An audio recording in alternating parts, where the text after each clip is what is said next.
Welcome to Walking Together, a podcast all about encouraging each other as we follow Jesus together. I'm your host, Dennis Lavelle. Let's start walking. I read recently about a man named Wolfgang Dirks, a divorced, disabled loner who was found deceased in his apartment in Bonn, Germany in December of 1998, 5 years after he died. He was 43. And he died watching television. Neighbors didn't notice his absence.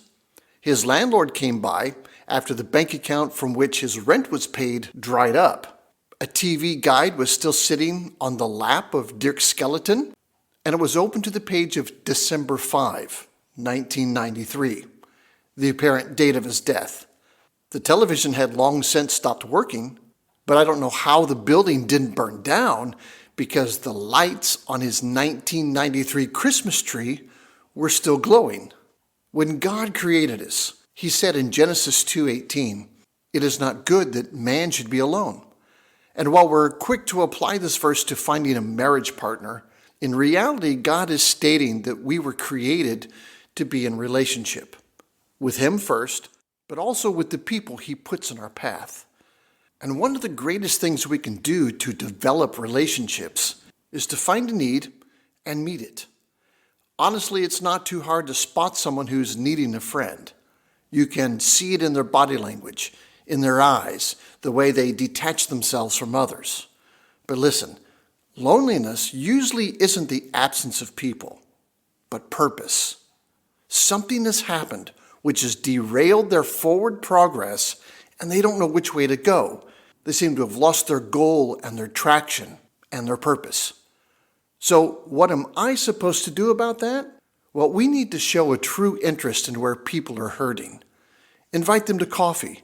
And when you talk with them, resist making your own issues and worries the aim of the conversation. You see, Philippians 2, verses 3 and 4 says, "Let nothing be done through strife or vainglory." Well, what does that mean? It means no conceit, no selfish ambition, but in lowliness of mind, in humility, let each esteem others better than yourself. In 1 Samuel, we read about Abishai. And Abishai is David's right-hand military guy.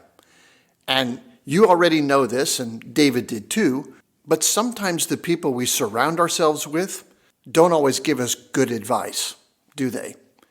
2 times, Abishai told David, "Come on, let's kill King Saul. You're the next king anyway."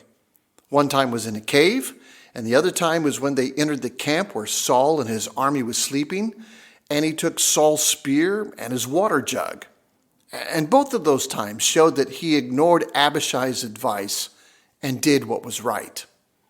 And see, David didn't trust Saul because Saul kept trying to kill him, and Saul didn't trust David, and that's why he wanted to kill him. So there was distrust on both sides. But listen, God never commanded us to trust people. He commanded us to love people and trust him. Did you catch that? We are commanded to love people, but to trust him. So what are we supposed to do when we get into a situation where we don't trust the people around us? Well, you still love them, but your trust is placed in the only one who will never let you down, and that's God himself. Psalm 118, verse 8 says, "It is better to trust in the Lord than to put confidence in man." And there's a reason for that.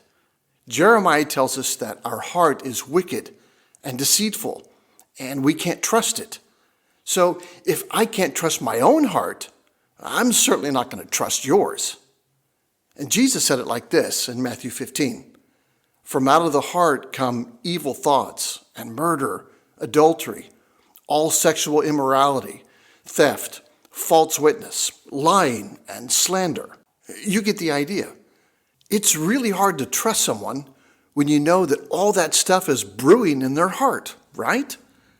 And for those of you who are raising teenagers and you're at the point where you're not sure if you can trust them, just remember what God has gifted you and entrusted to you. Listen to me. You may work long hours to buy everything they need and to put a roof over their head, and more than likely they're not grateful for it. But listen, it's not what you leave behind for your kids. It's what you leave in them. That's your legacy. Your greatest contribution to the kingdom of God may not be something you do, but someone you raise.